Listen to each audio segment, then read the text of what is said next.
안녕하세요. 어저께 치러졌던 회계사 2024년도 경제 해설을 진행해 보도록 하겠습니다. 그래서 이제 학생들 평이 과거 기출보다는 조금 수월해진 것 같다라는 표현을 하는데, 그렇다고 해서 막 엄청 쉬운 시험은 전혀 아니라고 저는 생각이 들고, 그래서 이제 좀 정리를 해봤어요. 그래서 이제 미시 부분이 있고 거시 부분이 있고, 제 책 목차를 바탕으로 몇 문제가 출제가 되었는가. 그래서 뭐 수요와 공급에서 이렇게, 소비자 이론에서 이렇게 출제가 됐다. 그래서 이제 출제 난이도를 제가 좀 색깔로 구분을 했는데, 그래서 이제 기초 혹은 기본 문제, 기초 혹은 기본 문제. 그래서 이제 이런 문제들은 타 시험, 우리 경제학을 시험 보는 여러 시험들이 있잖아요. 객관식 경제학을 시험 보는 여러 문제 시험들이 있는데, 타 시험 난이도랑 유사한 거, 이게 이제 기초 기본 문제라고 표현을 했고, 그래서 한 14문제 정도, 40문제 중에 14문제는 여러분들이 공부를 열심히 하셨다면 충분히 맞출 수 있는 문제가 되는 거고, 그다음에 약간 응용 문제, 그래서 타 시험에서 좀 어렵게 출제가 되면 이 정도, 그래서 우리 회계사는 좀 어렵게 출제가 되죠. 그래서 응용된 난이도를 보면 한 17문제 정도가 출제가 됐다. 그리고 제가 표현하는 뭐 헬 난이도 헬이다, 풀기 쉽지 않다, 혹은 지금까지 한 번도 출제되지 않은 토픽이나 출제됐던 토픽이더라도 수식이라든지 이런 게 굉장히 응용돼서 풀기 쉽지 않은 그런 난이도, 그 난이도를 헬 문제라고 표현하는데, 이게 이제 한 9문제 정도 출제가 된 것 같아요. 물론 이제 수험생에 따라서 제가 헬 문제라고 생각했던 걸 쉽게 느낄 수도 있고, 반대로 뭐 이제 응용 문제를 더 어렵게 느낄 수도 있지만, 여튼 큰 틀에선 이렇게 구분을 할 수가 있고, 그래서 이제 사실 내년부터 회계사 경제학이 좀 개편이 되죠. 그래서 100점 만점에서 이제 80점으로 조정이 되긴 하는데, 큰 틀에서는 여러분들 공부하는 데 있어서는 크게 차이는 발생하지 않을 것 같아요. 그래서 저는 내년부터 이제 80점이 되니까 올해 마지막에 좀 쉽게, 그래서 앞으로 이제 경제를 좀 쉽게 내지 않을까라는 생각도 좀 했었는데, 전혀 그렇지 않고, 물론 전년 대비보다는 조금 수월해졌지만 그래도 여전히 타 시험과는 비교하지 못할 만큼 좀 어렵게 출제가 된다. 그래서 이제 목표는 여러분들 100점 절대 맞을 수 있는 시험이 아닌 것 같아요. 제가 생각했을 때 100점 혹은 만점은 맞을 수 있는 시험이 아니고, 기본 문제들은 다 풀고 시간 싸움이기 때문에 잘 아는 문제부터 잘 풀고 넘기신 다음에, 그 다음에 시간이 남으면 이런 문제들은 건드리고, 그렇지 않으면 이제 찍고 넘어가는 게 방법일 것 같아요. 그래서 이제 수험을 이 강의를 들으시는 분들이 뭐 올해 고배를 마신 분들도 들으실 수 있지만, 새롭게 진입하시는 수험생들도 볼 수가 있겠죠. 그래서 어떻게 회계사 경제학을 접근을 해야 되느냐. 그래서 일단 만점 받을 수 있는 시험은 아니고, 이제 만점 100점을 만점으로 이제 60점 정도를 목표로, 혹은 70점 정도를 목표로, 그래서 이제 80점으로 조정되면 뭐 50점이라든지 한 60점 정도를 목표로 수험 공부를 하는 게 적절하지 않나라고 생각이 들어요. 이런 문제들은 사실 대비도 안 되고, 그걸 공부를 했다고 하더라도 맞추라는 보장이 없기 때문에 그 시간에 2차 시험과 관련된 과목들을 더 열심히 공부하시는 게 좋겠죠. 좋습니다. 그래서 이제 항상 거의 미시 부분에서 20문제, 거시 부분에서 20문제가 출제가 되죠. 그래서 이제 저는 국제 경제학을 따로 가르치지 않고 국제 무역론은 미시 맨 마지막에, 국제 금융론은 거시 맨 마지막에 놓고 가르치는데, 그렇게 이제 나눴을 때 미시적인 접근에서 20문제가 나왔고, 거시적인 접근에서 20문제가 나왔어요. 그리고 이제 적절히 이 응용 문제라든지 할 문제도 적절히 미시와 거시에서 골고루 나눠져서 나왔다. 그래서 이런 추세는 계속 지속될 것 같아요. 그래서 이제 올해는 금융론 비중이 상대적으로 많았는데, 경우에 따라서 이제 무역론에서 한 5문제가 나올 때도 있고 그렇죠. 그래서 이제 국제 경제학 부분에서 보통 한 8개, 한 7개, 8개 정도 출제가 되고, 나머지가 이제 순수 미시 거시에서 출제가 된다. 그리고 이제 토픽별로 골고루 출제되기 때문에 물론 이 요소 시장은 제가 강의할 때 요소 시장은 웬만해서 강의를 안 하긴 하죠. 요소 시장은 올해도 출제가 안 되긴 했다. 그래서 나머지에서 이제 골고루 출제가 됐고, 이제 강평이기 때문에 해설 강의이기 때문에 막 엄청나게 자세하게 설명드리진 않고 어떤 식으로 시험장에서 접근을 했어야 되고 그리고 이제 빨리 찍는 최대한 찍더라도 정답률을 높일 수 있는 방법 그런 것들 좀 설명을 드리도록 할게요. 자, 그래서 1번부터 보도록 합시다. 그래서 이제 회계사 우리 시험에서 항상 1번은 이렇게 기초 중에서도 기초 혹은 개념 문제를 문제로 내주죠. 그래서 함께 생산할 때 생산 비용이 절감되는 거. 그래서 이거는 범위의 경제. 이 정도는 모든 수험생들이 다 맞췄을 거라고 생각이 들고. 자, 다음 2번. 이제 생산자 잉여의 변화를 물어보고 있죠. 그래서 완전 경쟁 시장에서 거래되는 이제 수요와 공급이 이렇게 주어져 있고, 근데 뭐 생산 여건의 악화로 인해서 공급이 변했다는 거죠. 그럼 최초 상황에서 우리가 이 상황에서 최초 생산자 잉여를 구해보면 수요 곡선을 그래프로 그리면 여기 120, 그다음에 기울기도 120인 이런 수요 곡선이 그려지고 공급 곡선도 마찬가지로 우상향하는 기울기가 1인 이런 공급 곡선이 그려지죠. 그러면 이제 균형 빨리 찾아보면 EP가 120이니까 최초 균형 가격은 60이고 역시 균형 거래량은 60이다. 그럼 그때 최초 생산자 잉여는 이 면적으로 표현될 수 있고 이 면적은 어떻게 돼요? 60 곱하기 60 곱하기 2분의 1이 되니까 그러면 어떻게 돼요? 1800이 되죠. 1800. 자, 근데 이제 공급이 줄었대요. 그래서 공급이 모든 가격에서 전년의 절반으로 감소했다는 거죠. 그럼 공급량이 전년의 절반으로 모든 가격대에서 절반으로 바뀌었으니까 바뀐 공급 곡선은 이렇게 2분의 1P가 되겠죠. 혹은 P에 대해서 정리하면 P는 EQ. 그래서 이게 이제 공급 곡선이 이렇게 바뀌게 되는 거죠. 자, 그러면 바뀐 균형점을 찾아보면 어떻게 되는 거예요? 바뀐 균형점은 이제 얘도 P에 대해서 정리하면 120 마이너스 Q니까 바뀐 균형점은 3Q가 120이 돼서 Q가 40이 되겠죠. 그래서 여기가 40이 되는 거고 그 다음에 여기는 어떻게 되는 거예요? 80이 되겠죠. 그럼 바뀐 상황에서의 생산자 잉여는 요 크기가 되겠네요. 그래서 요 크기는 80 곱하기 40 곱하기 2분의 1 그래서 1600이 되는 거고 그러면 생산자 잉여의 변화분은 200으로 찾을 수가 있는 거죠. 이 정도는 이제 기초적인 문제였고 자 3번이 현시선호 이론이에요. 그래서 현시선호 이론이 한동안 출제가 안 되다가 최근에 좀 많이 출제가 되고 있죠. 우리 회계사에서 이런 추세가 또 이제 또 바뀔 수가 있죠. 그래서 한 10년 동안 현시선호 이론이 안 나오다가 최근 한 4, 5년간 거의 자주 출제가 됐어요. 그래서 대부분 이제 연습을 열심히 했다면 맞추셨을 텐데 자 최초 상황은 어떻게 되는 상황이에요? 소득이 20이고 그리고 X제 가격은 얼마? 2고 Y제 가격은 1이래요. 그때 몇 개를 소비했대요? QX는 5개, QY는 10개. 그래서 2원짜리 5개, 1원짜리 10개 소비하면 딱 20을 썼겠죠. 자, 이런 상황에서 예산선을 한번 그려보면 이런 문제는 예산선을 그리는 게 조금 더 수월할 수가 있어요.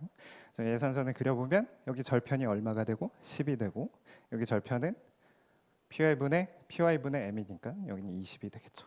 그래서 최초 예산선은 이렇게 그릴 수가 있겠네요.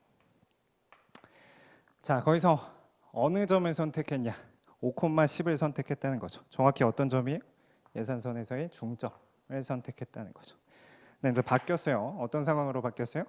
X제 가격은 1, Y제 가격은 2로 바뀌었대요. 그래서 얘는 1이 되고 얘는 2가 된다는 거죠. 그래서 아까는 최초 상황에선 PY분의 PX, 즉 X제 상대 가격이 2였다가 이제 2분의 1로 바뀌게 되는 거죠. 근데 이것만 바뀌는 게 아니고 뭐도 바뀌어요? 현시선호 이론에서는 보통 이 소득까지도 변하는 상황으로 상정을 하죠. 그래서 이런 상황이 됐다. 그러면 이 상황에서는 예산선이 어떻게 바뀌어요? 이제 이 소득 가지고 X제는 최대 16개 살 수 있고 Y제는 최대 몇 개를 살 수 있어요? 8개를 살 수 있는 거죠. 그래서 이런 예산선으로 바뀌었다는 거예요. 딱 보자마자 이런 상황에서는 원래 소비 묶음을 소비할 수 있다 없다? 소비할 수 없다. 그래서 제가 강조했던 것 중에서 이제 현시선호의 약공리를 위반하느냐 안 하느냐는 원래 소비 묶음을 소비할 수 있었느냐 없었느냐가 중요한 거고, 원래 소비 묶음을 소비할 수 없어서 할 수 없이 새로운 예산선에서 선택을 하게 되면 그건 합리적인 선호, 즉 약공리를 충족하게 되겠죠.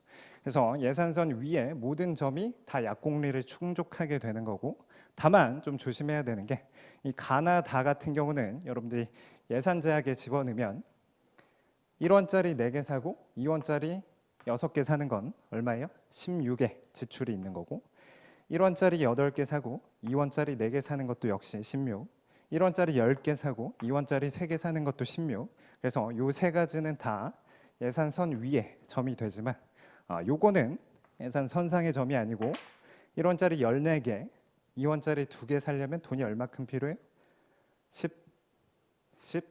18만큼 필요한데 그거는 소비할 수 없는 묶음이죠. 그래서 이제 예산선상의 모든 점이 다 현시선호, 약공리를 위반하지 않는다 혹은 충족하는데, 이 라는 예산선상에 있는 점이 아니기 때문에 정답을 4번으로 고르실 수가 있겠네요.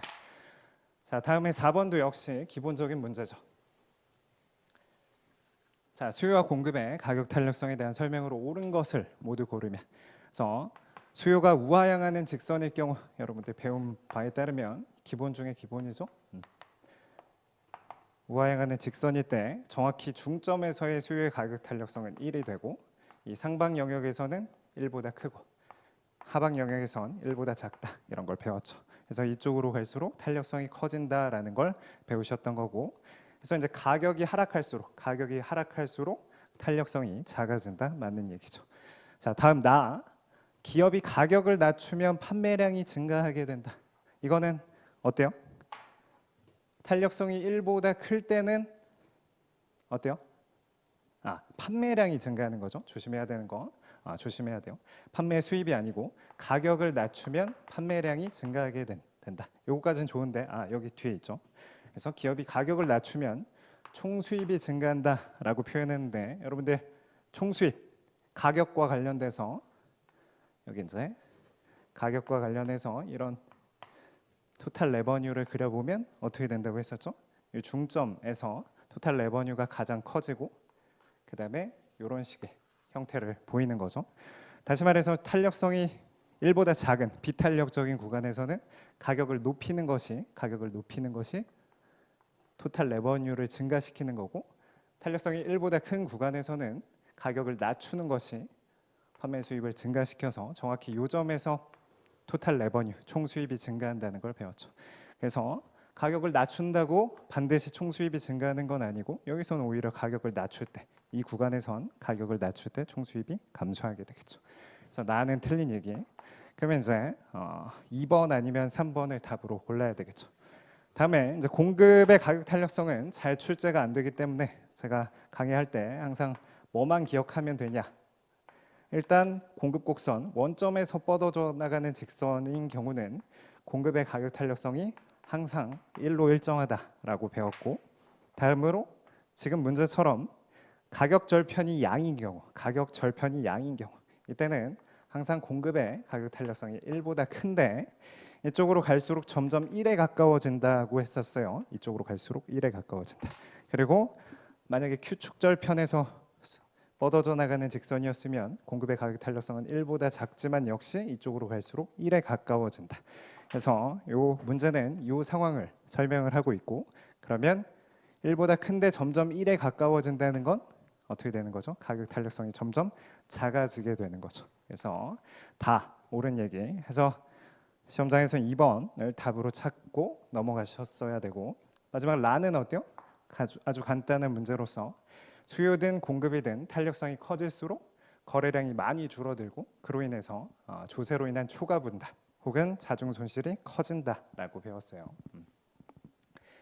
자, 다음에 5번도 게임 이론이긴 하지만 그래도 우리 회계사 과거 기출 수준에 비하면 쉽게 출제가 됐죠.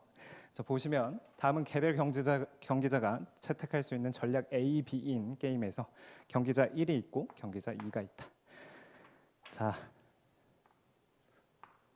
경기자 1과 2가 있다고 봅시다. 자, 게임 1에서는 어때요? 동시 게임이 게임 1이고 게임 2에서는 어떻다는 거예요? 1이 먼저 선택하고 2가 나중에 선택하는 순차 게임이라는 거죠. 그러면 이제 게임 1부터 보면 우리가 늘상 보던 이 게임 1에서 상황을 보면 일단 동시 게임에서 내시 균형 우리 찾기 위해서는 내시 전략을 살펴보는 거고 플레이어 1의 내시 전략은 상대방이 어떤 식으로 행동할 때 어떻게 대응하는가를 나타내는 거니까 E라는 플레이어가 A를 한다고 했을 때 플레이어 1은 B를 하는 게 좋고 E가 B를 한다고 할 때는 A를 하는 게 좋죠. 그래서 이 플레이어 1의 내시 전략을 표시해 보면 이렇게 되고 플레이어 2의 내시 전략을 표시하면 플레이어 1이 A 한다고 할 때는 뭐가 좋고 B가 좋고 플레이어 1이 B 한다고 할 때는 뭐가 좋아요? A가 좋겠죠. 그래서 내시 균형이 한 개 존재하는 게 아니고 두 개 존재하고 그리고 그 균형에서는 서로 다른 전략을 취하는 거죠. 1이 B 할 땐 2는 A 하고 1이 A 할 땐 2는 B 하는 거니까. 그래서 요거까지는 너무 쉬운 수준의 문제였고 다만 이제 순차 게임에서는 부분 게임 완전 균형을 찾기 위해서는 어떤 식으로 하는 거죠? 원래 좀 더 정확하게 풀려면 1이 여기서 A, B를 취하고 그때 각각 플레이어 2가 A, B 이렇게 취해가지고 이렇게 거꾸로 역진 귀납을 통해서 부분 게임 완전 균형을 찾을 수도 있지만 시간이 없으니까 그냥 단순하게 어떻게 풀 수가 있어요? 플레이어 1이 선도자고 즉 먼저 플레이어 1이 먼저 전략을 선택하는 거니까 전략을 먼저 선택할 때 플레이어 2가 어떤 식으로 반응할 것인지를 염두에 두고 전략을 취하겠죠. 그 얘기는 결국 플레이어 1이 A 한다고 하면 B 할 거라는 걸 알고 플레이어 1이 B 한다고 하면 A 한다는 걸 안다는 거예요. 그럼 이 둘 중에서 자기 플레이어 1 입장에서 보수가 높은 건 뭐죠? 요거니까 요거를 취하겠죠. 그래서 이제 요게 부분 게임 완전 균형. 그래서 경기자 1은 B를 선택하고 경기자 2는 A를 선택하겠죠. 그래서 이제 다까지 맞는 얘기라서 다가 정답이 되겠네요. 자, 다음에 이제 6번인데 사실 이런 6번 문제는 아까도 설명을 드렸지만 이런 건 풀기 쉽지 않죠. 풀긴 쉽지 않는다. 그나마 어떻게 풀었냐? 그나마 풀려면 제가 정석적으로는 좀 이따가 빨리 풀어보도록 하고 그나마 어떻게 이제 풀어보냐 했을 때 소비자 1과 소비자 2가 둘 다 뭐예요? 쿱더글러스 효용함수죠. 사실은 같은 선호 체계죠. 같은 선호 체계. 그래서 무조건 소득 중에 절반을 X제에 지출하고 소득 중에 절반을 Y제에 지출하는 성질이 똑같은 그런 효용함수를 갖고 있고 자 지금 X제랑 Y제가 사회에 정확히 12개씩 있대요. 그러면 에즈워스 상자가 정사각형으로 그려지겠죠. 그래서 좀 더 정확히 그리려면 이제 소비자 1의 원점이 되는 거고 소비자 1의 X제 소비랑 소비자 1의 Y제 소비랑 그리고 정사각형을 그려서 여기가 이제 2의 원점이 되고 여기가 소비자 2의 X제 소비랑 여기가 소비자 2의 Y제 소비랑 이렇게 되겠죠.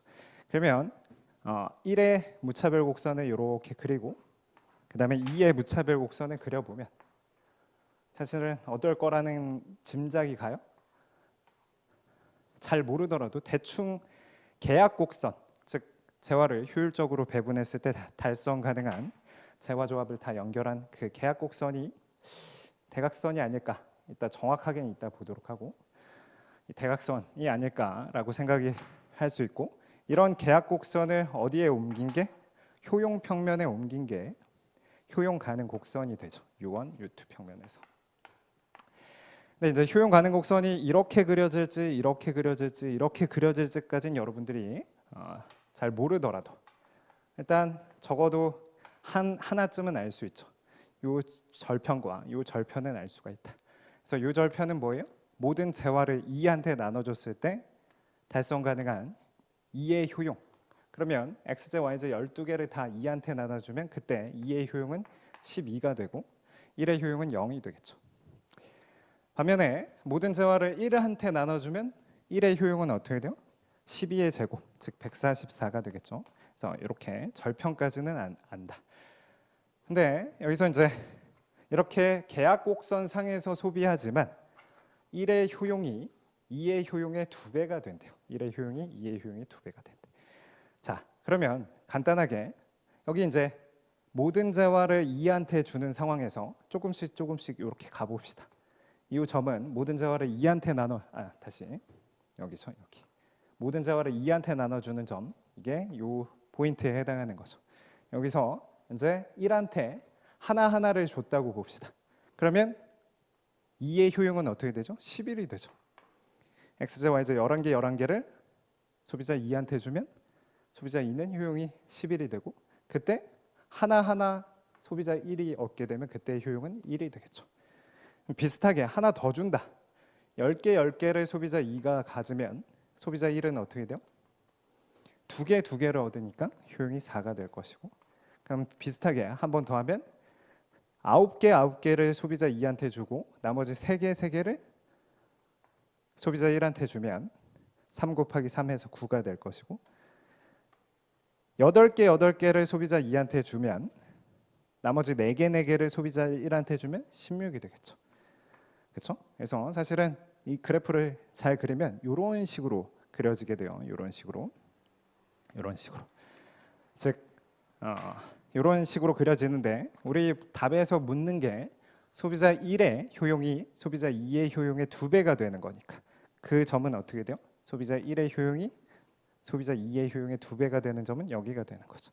즉 소비자 2한테 8개 주고 소비자 1한테 4개 주는 그런 상황. 여기 좌표로 찍어보면 소비자 2한테 8개 그리고 소비자 1한테 4개 주는 이 상황이 그 상황이 되는 거고, 그래서 1한테 나눠주는 X제량, 2한테 나눠주는 X제량을 합한 값은 32로 찾을 수가 있을 거예요. 물론 이걸 이제 정석대로 풀려면 어떻게 해야 돼요? 효용 가능 곡선식을 찾는 거예요. 그래서 첫 번째 계약 곡선식은 MRS XY 1과 MRS XY 2가 같아야 되는데, 두 사람의 효용 MRS는 다 X분의 Y죠. 이제 하첨자만 써주면 되는 거고, X2, Y2 이 조건. 그리고 두 번째로는 X1과 X2가 합해져서 두 사람에게 나눠주는 X제량이 12개고 그 다음에 두 사람한테 나눠주는 Y제량이 12개예요. 그러면 이거를 연립하면 뭐가 나오냐면 X1이랑 Y1이 같다는 게 나오게 돼요. 그래서 한번 해보세요. X1은 12-X2로 해서 여기다 12-X2 넣고, Y1은 12-Y2 해서 여기다 12-Y2 해서 하면 요거 곱해서 정리를 하면 이제 X2랑 Y2가 같다는 거, 그 얘기는 X1과 Y1이 같다는 거, 이게 이제 결국은 이 계약곡선 식이 되는 거예요. X1과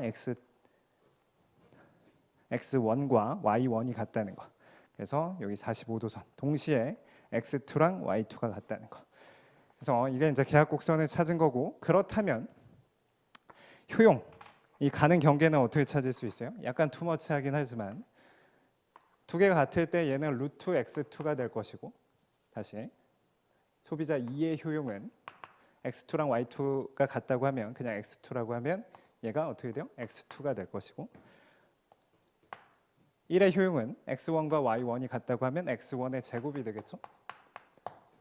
그러면 이제 이것과 요것을 연립을 하면 U2는 U1에 관한 식으로 나올 수 있고, 거기에다가 U1이 EU2가 되는 거, 그 두 개를 연립하면 이제 풀어낼 수가 있는 건데 사실 쉽지 않죠. 그래서 이런 식으로 이제 최대한 찍었어야 될 문제고, 자 다음으로 이제 7번.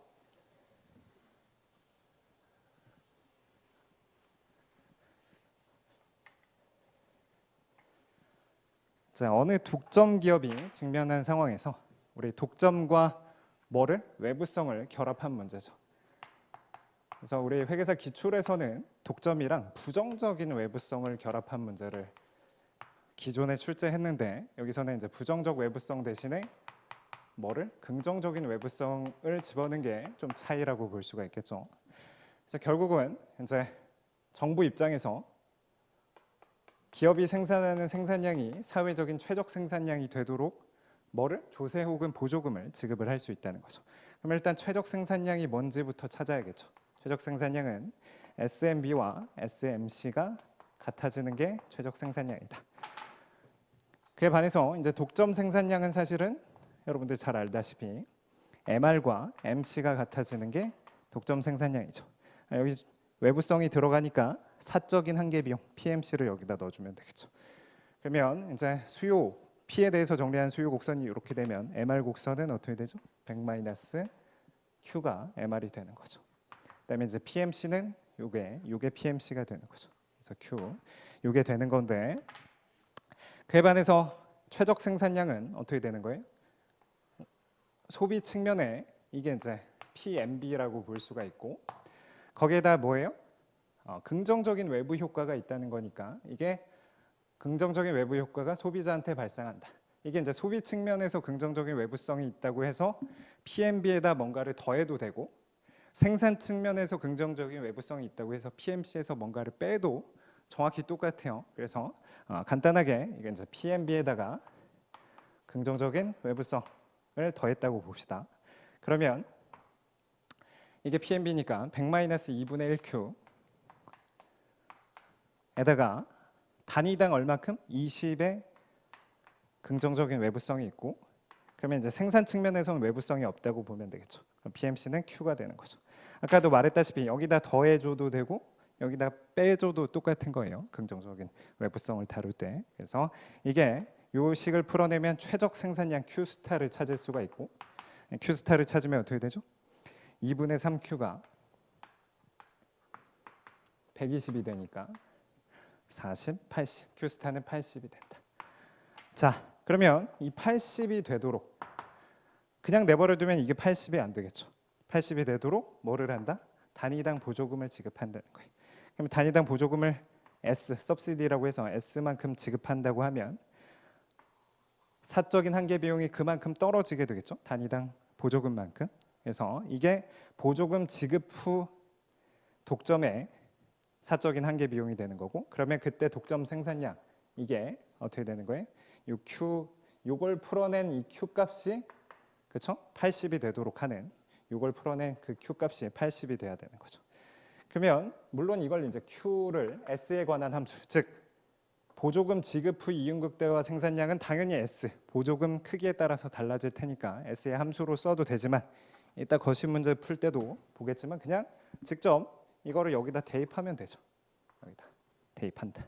그러면 이제 20 그다음에 80 마이너스 S. 그래서 S를 얼마로 찾으면 된다? 60으로 찾으면 된다. 60으로. 좋습니다. 자, 다음 8번. 이거는 사실 토픽 자체는 어려운 내용은 아닌데 우리 뭐예요? 이게 사실 경제학 문제가 맞나 싶긴 한데 중학교인지 고등학교인지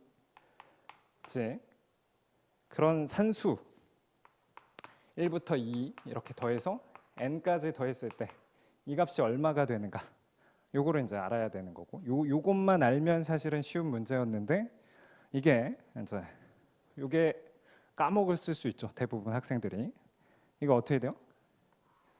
이렇게 더하고 여기 앞에 n-1이 있으면 이렇게 더하면 n 플러스 1이 있는 거고 그런 항의 개수가 2분의 n개가 있어서 요 공식이 이렇게 되는 거죠. 그렇죠?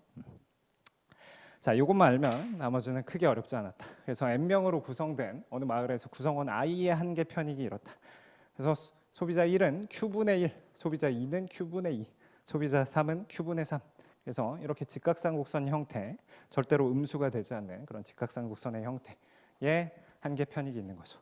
그러면 역시 최적 공공재 공급량은 MB의 합과 MC가 같아지는 게 최적인데 이 MB를 다 합하면 뭐예요? Q분의 1 더하기 Q분의 2 쭉 해서 Q분의 N이 되겠죠.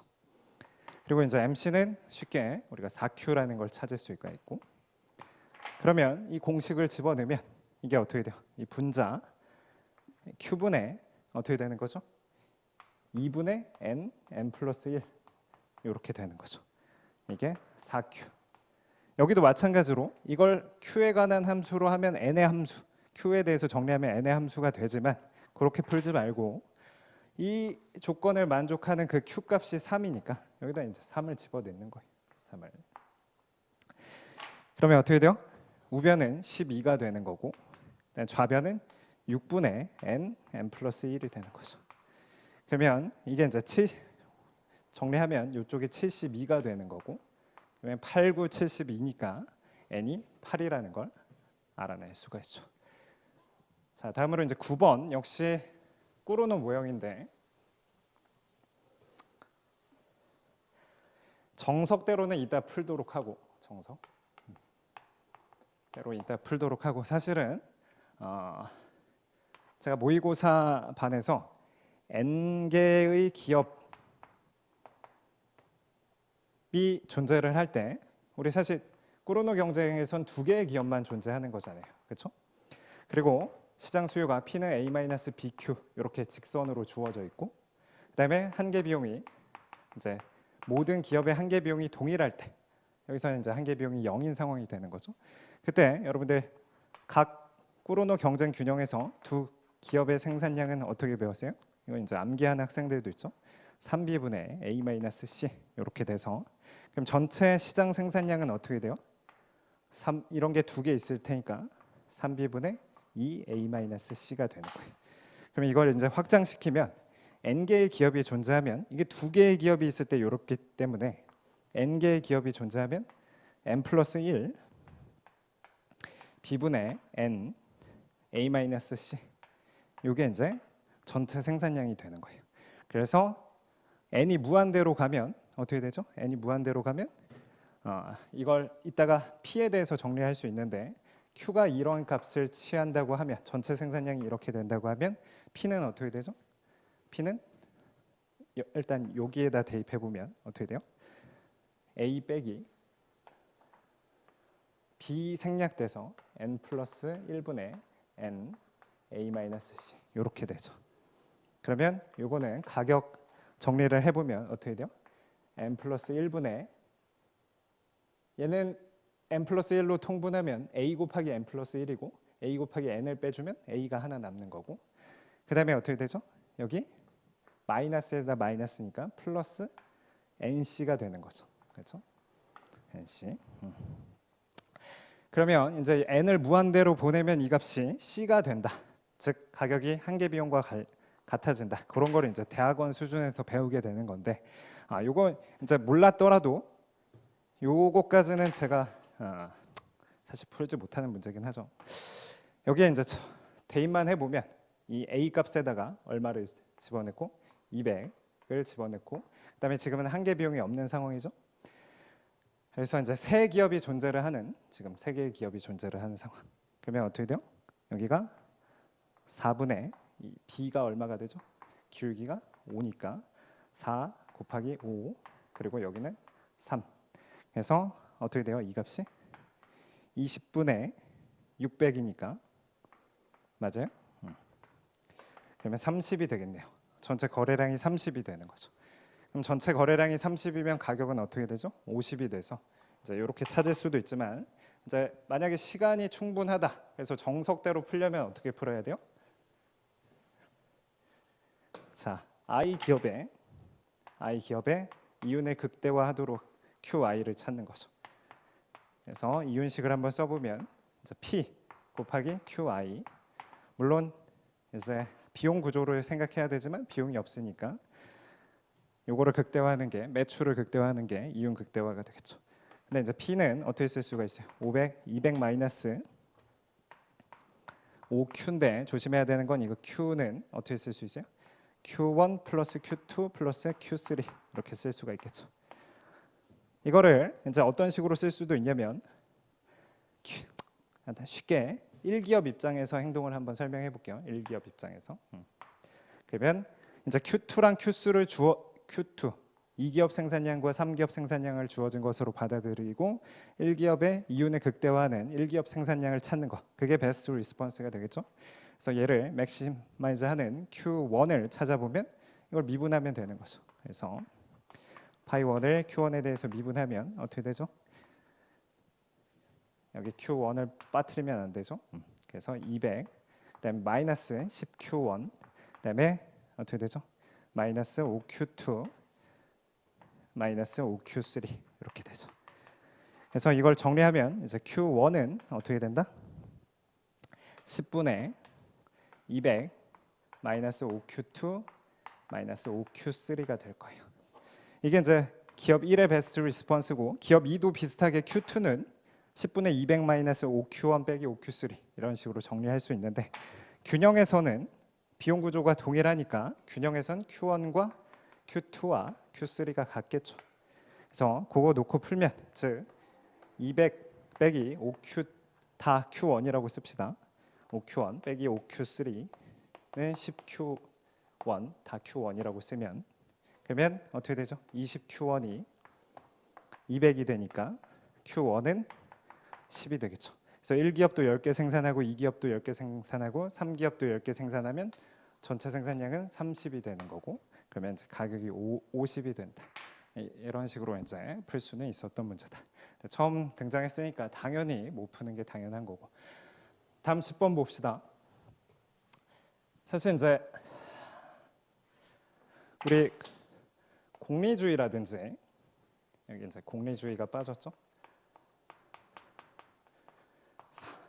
롤즈라든지 우리 사회후생함수를 배우면서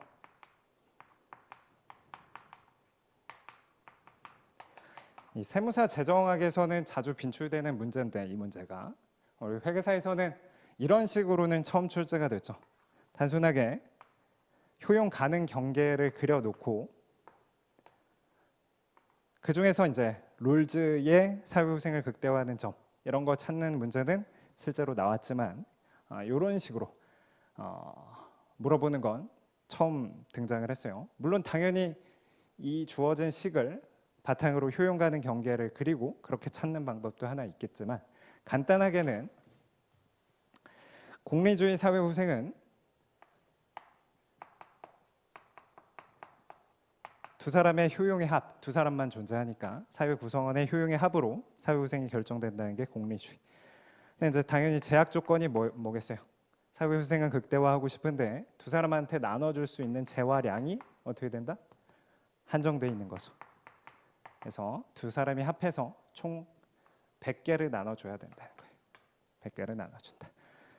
그러면 이거를 이제 계산이 편한 학생들은 이 UA를 어떻게 쓰고 4 루트 XA UB를 어떻게?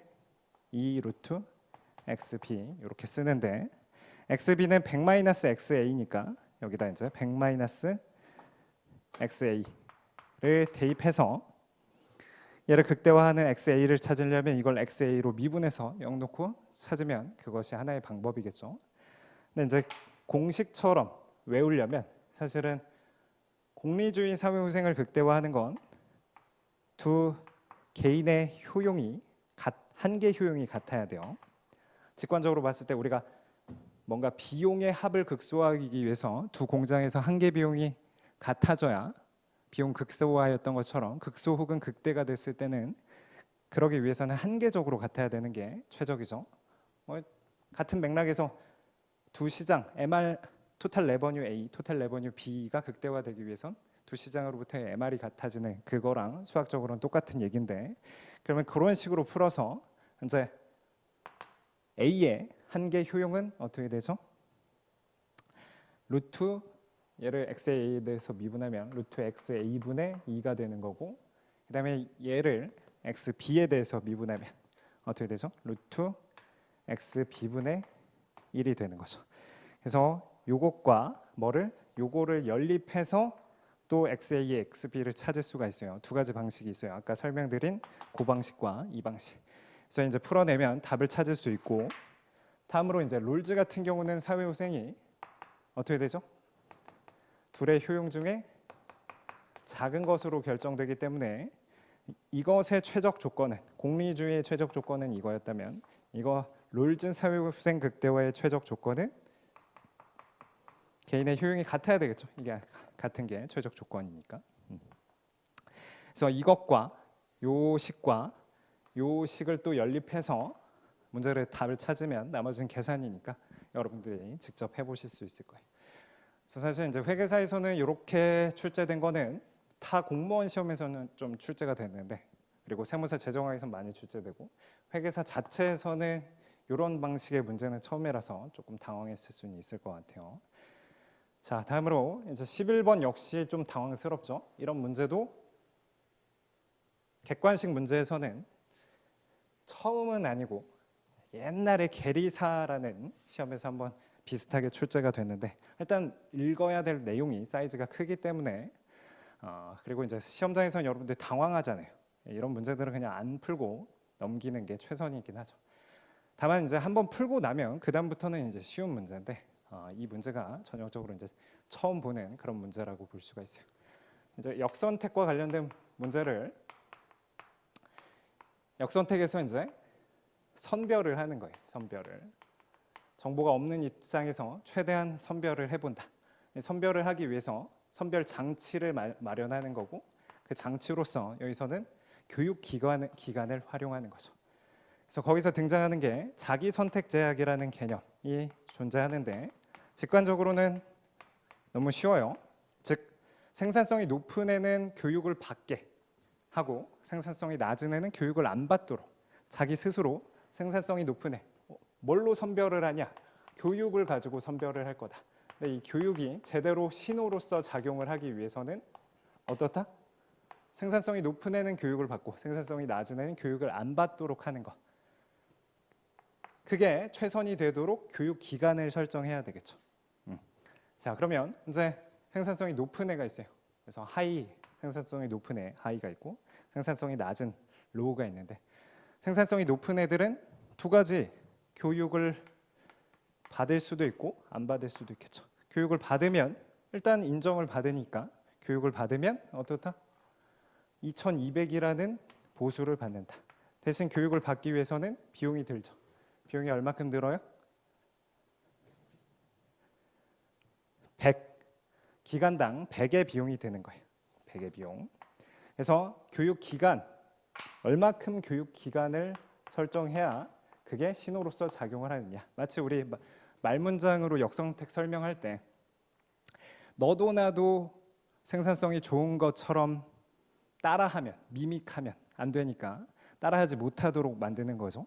그래서 이제 생산성이 좋은 고 노동자 같은 경우는 교육을 받았을 때 이제 기간을 2라고 표현해 보면, 교육을 받았을 때의 보수가 안 받았을 때, 교육을 안 받으면 어때요? 1800만 받게 되겠죠. 1800. 교육을 받았을 때의 보수가 안 받았을 때의 보수보다 커야 되고, 생산성이 낮은 애들은 이게 더 커야 된다는 거예요. 똑같은데 다만 차이점은 뭐예요? 생산성이 낮으니까 교육하기 위해서는 비용이 더 드는 거예요. 교육이 더 든다. 그래서 이게 202가 되는 거죠. 이 부동호 풀면 끝이에요. 이 부동호를 풀면 답을 찾을 수 있다. 그래서 사실 한번 풀고 나면 쉬운 문제인데 처음에는 쉽지 않았을 거라고 생각이 들어요. 자, 다음으로 12번 역시 혼합 전략 내시 균형. 올해 게임 이론에서 2개가 나왔는데 혼합 전략 내시 균형이 나왔죠.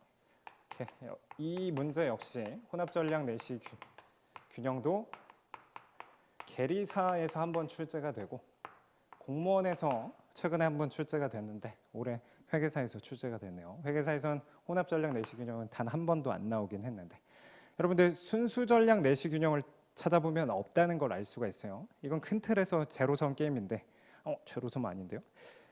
굳이 따져보면 둘의 보수의 합이 다 2로 일정하죠. 즉 내가 2 먹거나 상대방이 2 먹거나, 이제 스케일링만 좀 조정하면 그게 결국 제로섬이 되는 건데, 여튼 그러면 절대로 나한테 최선인 건 상대방한테 최선이 될 수가 없겠죠. 둘의 합이 2로 고정된 상황이니까. 그래서 내가 2 먹거나 상대방이 2 먹거나 이런 상황이에요.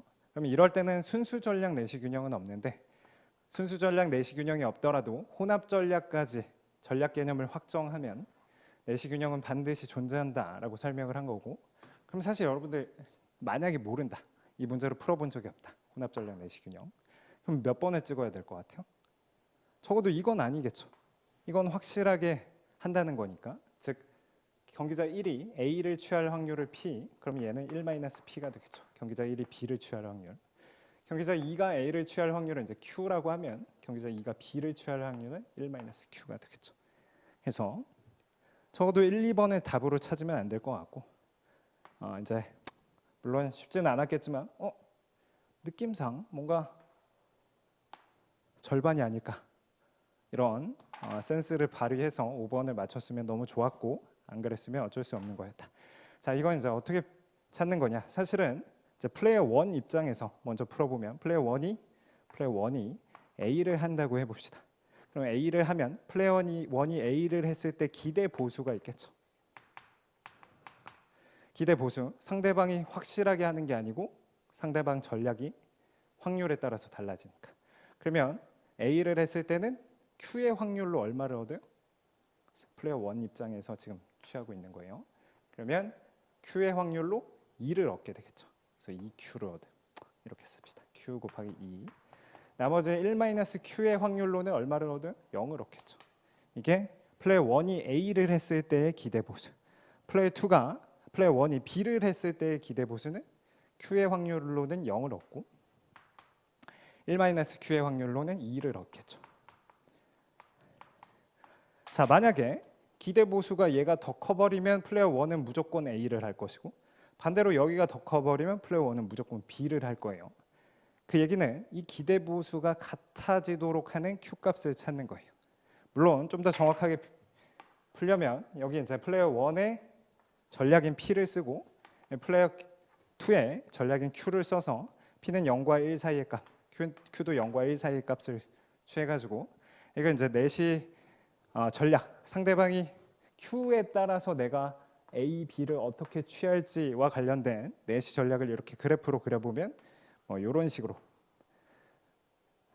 나올 텐데 그러면 이제 딱 균형점이 요거 하나가 나와가지고 이제 2분의 1이 되는 거예요. 좀 더 정석대로 풀어보면 이것까지만 설명할게요. 사실 투머치한 이걸 왜 하고 있는 건지 잘 모르겠지만 일단 설명해 보면 만약에 이게 더 크다고 하면 즉 요게 더 클 범위는 어떻게 되는 거예요? 위에는 2Q가 되는 거고 아래는 어떻게 돼요? 2-2Q가 되겠죠. 위에가 더 크다는 건 4Q가 2보다 크다는 거고 그럼 Q는 뭐 2분의 1보다 클 때. 그래서 Q를 기준으로 Q가 2분의 1보다 크면 무조건 뭐가 낫다는 거예요? A가 낫다. 그러면 A가 낫다는 건 P를 1로 한다는 거예요. 그래서 Q가 2분의 1보다 큰 구간에서는 P를 1로 한다. Q가 2분의 1보다 작은 구간에선 반대로 B만 하니까 P를 0으로 한다. 즉 1-P를 1로 한다. 이게 이제 플레이어 1의 베스트 리스폰스가 되는 거예요. 이제 플레이어 2도 비슷하게 이제 그려볼 수가 있을 텐데 이게 이런 식으로 아마 나올 거예요. 그러면 딱 만나는 점이 여기 2분의 1, 2분의 1만 되는데 실제 시험에서는 앞으로 만약에 또 한 번 출제가 되면 어떻게 푸냐? 그냥 이렇게 찾아놓고 이게 같아지도록 하는 Q값과 Q값을 찾으면 되는 거예요. 그러면 이제 2분의 1이 나올 것이고 그래서 정답을 5번으로 찾을 수 있다. 자, 다음 시간이 좀 지체가 되는 것 같으니까 좀 빨리 풀어볼게요. 자, 13번 같은 경우는 제 책에도 나와 있지만 사실 어때요?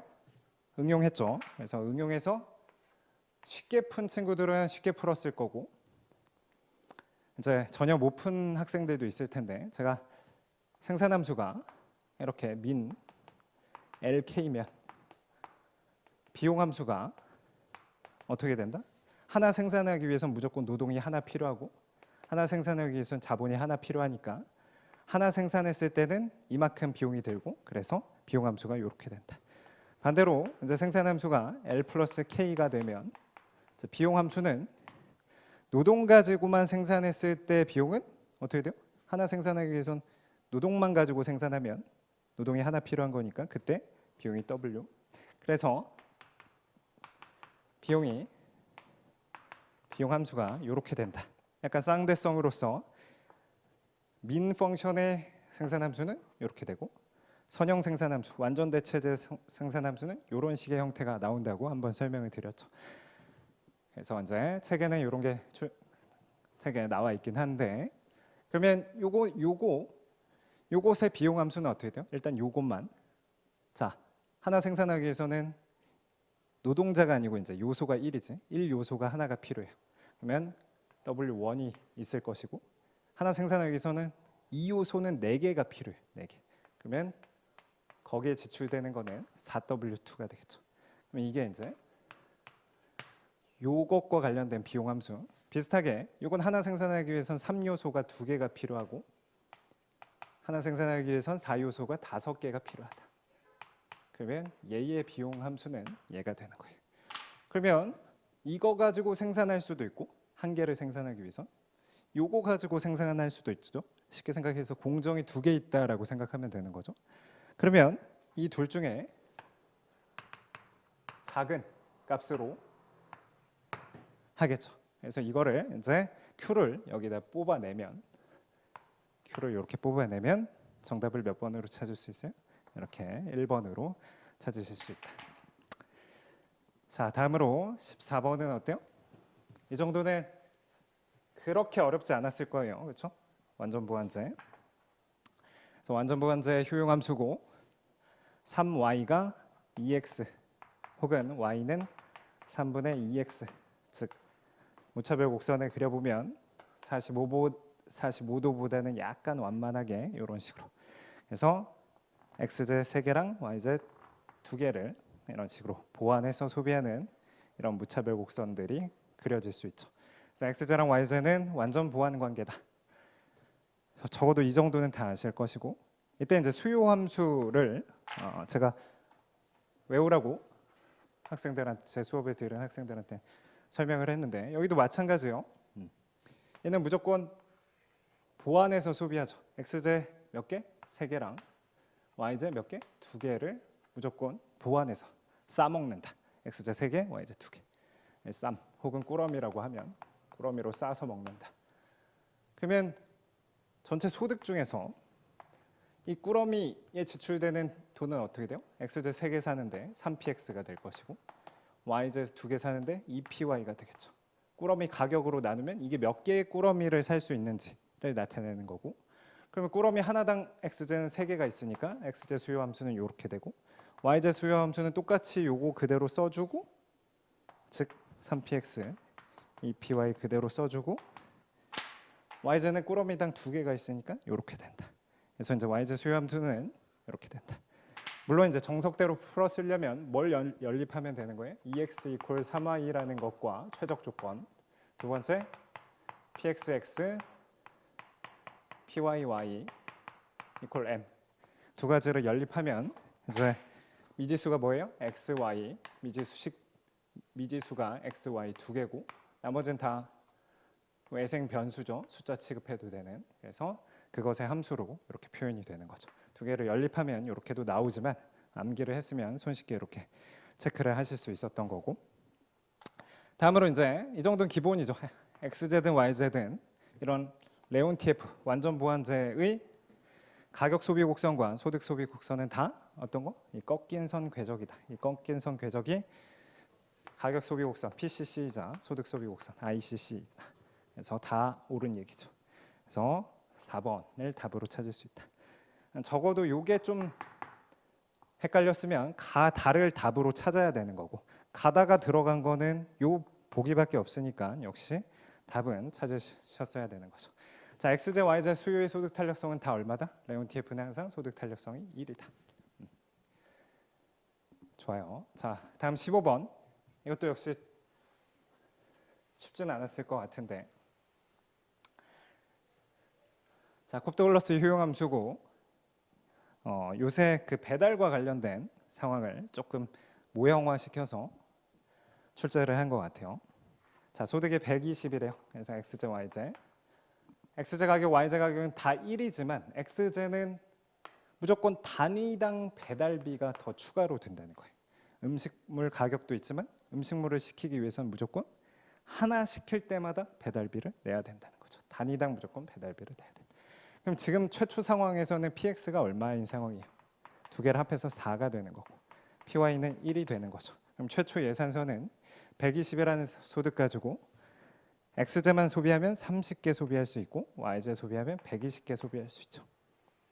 이런 예산선을 그릴 수 있고 우리 콥도글러스 효용함수 같은 경우는 무조건 예산선에서 정확히 중점 이런 콥도글러스 효용함수는 지수가 똑같은 이런 콥도글러스 효용함수는 중점을 선택한다고 배우셨을 거예요. 그럼 최초 xz를 15개 Y자를 몇 개? 60개를 소비하는 이런 소비 묶음을 선택했겠죠. 근데 이제 뭐예요? 정액 요금, 뭐 배달의 민족이라든지 쿠팡이츠라든지 이런 게 정액 요금을 내면 어떻게 돼요? 배달비가 없이 XG를 구입할 수 있다는 거예요. 그러면 이제 PX는 1로 떨어지는데 대신에 뭐가 줄어드는 거예요? 소득이 120에서 얼마로? 120 빼기 T로 떨어지겠죠. 그러면 이렇게 할 때 판매자가 설정할 수 있는 배달료의 정액료의 최대값을 물어보는 거죠. 사실 이런 상황에서는 예산선의 기울기가 뭐예요? PR분의 PX가 1로, 여기는 4였고 1로 바뀌는 거죠. 만약에 전혀 정액비 T가 0인 상황에서는 예산선이 이렇게 될 것이고, 그러면 당연히 소비자들은 효용이 증가하겠죠. 그러면 소비자들이 선택을 하도록 하되 적어도 최초 효용은 달성하게 해줘야 되겠죠. 그러면 이걸 가장 안쪽으로 잡아 당겨서 여기에 대응되도록 하는 뭐를 찾는 거다? T를 찾는 거다. T. 해서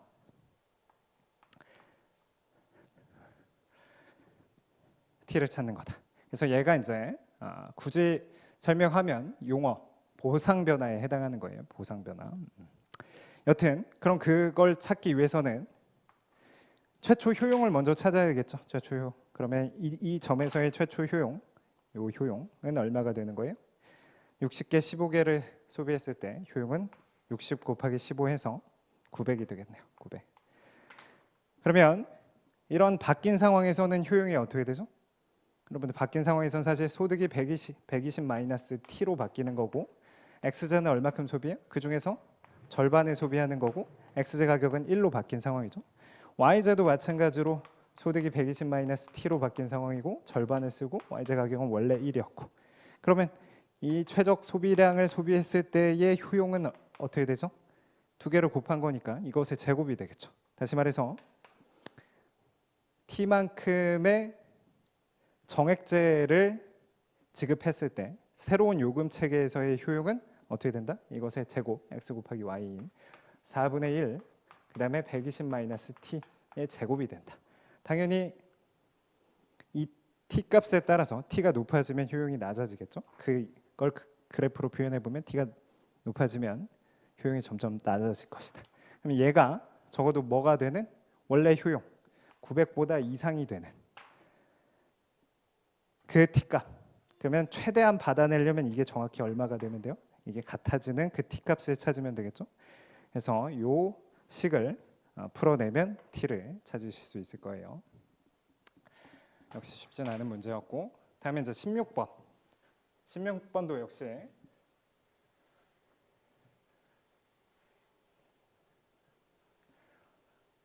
종량세랑 종가세를 비교해서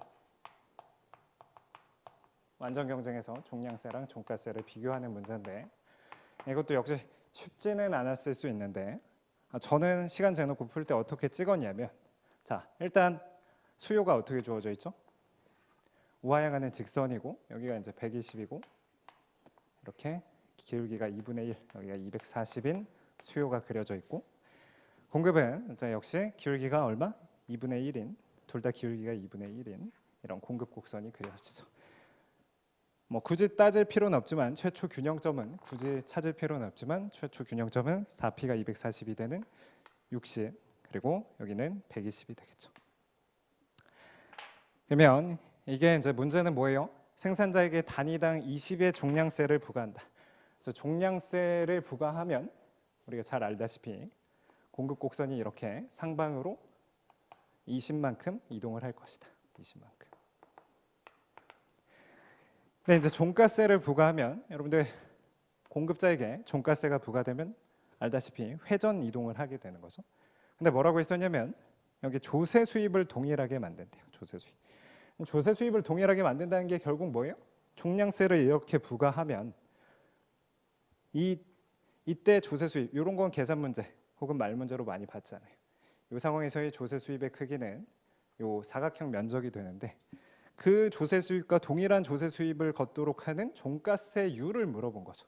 그래서 종가세율을 이렇게 부과하면 조세 수입이 이렇게 될 테니까 정확히 어디를 지나가도록 여기를 지나가도록 하는 이 종가세율, 이 공급곡선. 다시 말해서 이 P에 대해서 정리한 거, 공급곡선을 P에 대해서 정리하면 2분의 1Q가 되는 거죠. 그럼 거기에다가 이제 1 플러스 T를 곱하면 이게 이제 T의 세율로, 그러니까 이제 T가 10%라면 0.1이 되는 거죠. 여튼 T의 세율로 이렇게 종가세를 부과하면 이렇게 된다. 그럼 저는 사실 어떻게 생각했냐면 여기 높이가 60이었으니까 이게 20이 돼야 되잖아요. 종량세가 20. 그럼 60에 20에 대응되는 건 60에 여기서 했으면은 30%를 때려야 되는 거죠. 그게 이제 20이 되는 건 30%. 근데 여긴 더 낮은 거 보니까 30%보다 더 때려야 되는 거죠. 30%가 아니고 뭐죠? 3분의 1. 60의 3분의 1이 20이 되는 거니까 여긴 60보다 더 작은 거에서 몇 분의 몇 해에서 20이 되려면 3분의 1보다 더 커야 된다는 거예요. 그럼 3분의 1보다 더 커야 된다면 이 둘 중에 하나일 텐데 좀 근사적으로 가까운 게 요거니까 요걸 이제 찍는 하나의 방법이 있을 수도 있고, 혹은 이제 정석대로 풀려면 어떻게 해야 돼요? 세후 거래량 요 Q1을 찾아야 되겠죠. Q1. 그럼 저한테 배운 학생들은 이 세후 거래량을 어떻게 찾냐? 종량세를 20만큼 부과하면 종량세 20을 수기 공기로 나누면 거래량 감소폭이 나오는 거고, 그러면 수요 곡선 기울기 2분의 1, 공급 곡선 기울기 2분의 1이니까 거래량 감소폭은 20이 돼요. 그럼 원래 거래량이 120이었으니까 세후 거래량은 100이 된다. 물론 이제 본인들이 알아서 찾으시면 되죠. 정석대로 풀려면 이런 공급 곡선에서 P축 방향으로 20만큼 변하는 거니까 바뀐 공급 곡선과 연립해서 찾으시는 방법도 있어요. 여튼 이렇게 찾나 저렇게 찾나, 이게 이제 종량세를 부과했을 때 세후 거래량인데 종가세를 부과했을 때 세후 거래량이 똑같은 걸 찾으면 되는 거잖아요. 그러면 종가세를 부과했을 때는 공급 곡선이 이렇게 바뀌고 수요 곡선은 P는 120-2분의 1Q니까 요것과 요것을 연립하는, 즉 120-2분의 1Q랑 어떻게 되죠? 2분의 1Q 1 플러스 T, 이게 같아지는 이 Q 값이 얼마가 돼야 되니까 100이 돼야 되는 그 T를 찾으면 역시 답을 정확하게 찾으실 수 있을 거예요. 자, 다음으로 이제 17번 준선형 효용함수의 동등변화라는 어려운 내용이 나왔는데,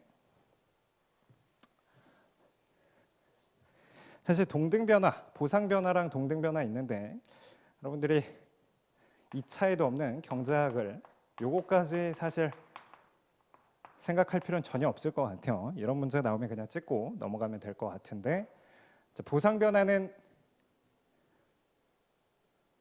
가격이 바뀌었을 때, 동등변화든 보상변화든 가격 체계가 변하면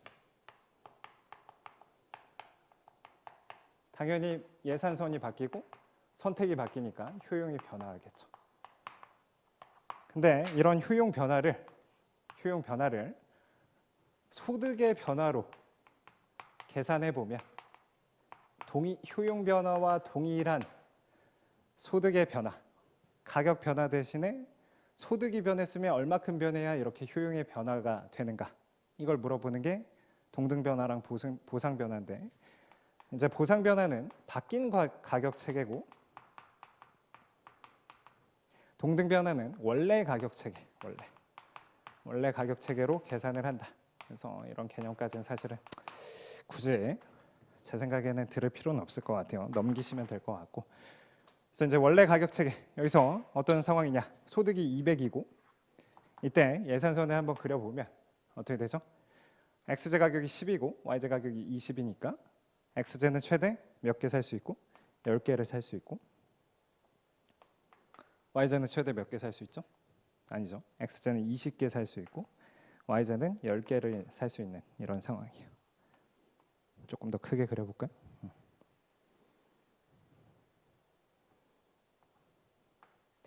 그래서 최초 예산선은 이렇게 그려지고, 그때 효용 극대화를 하는 어떤 선택이 있겠죠. 물론 좀 이따 찾아봐야 돼요. 이런 상황.